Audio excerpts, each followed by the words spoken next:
Vítejte v obci Hajany. Obec leží asi 4 kilometry severozápadně od Blatné směrem na Lnáře a Kocelovice. Dominantou pěkně upravené návsi je kaplička svaté Anny z roku 1900. Základní kámen byl vysvěcen 17. června roku 1900 a kaple byla slavnostně vysvěcena 28. října roku 1900.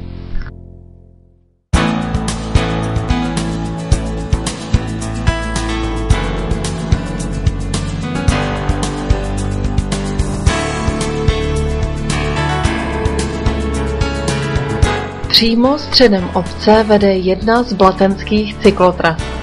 Pokud popojdete jen pár metrů od kapličky, narazíte na dům číslo popisné 8, kde uvidíte hnízdiště čápa bílého.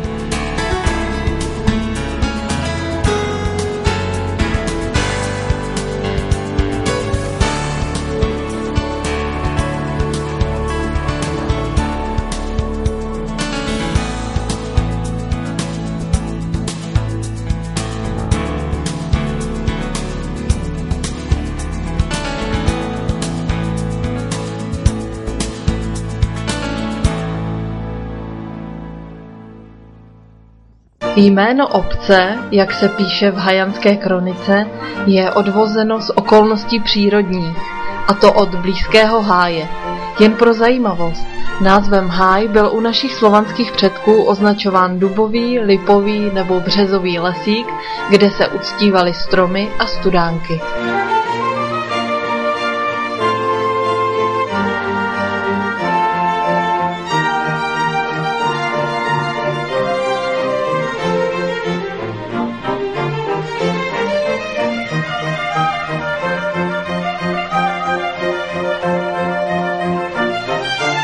Obec Hajany a její krásná okolní příroda stojí za vaši návštěvu.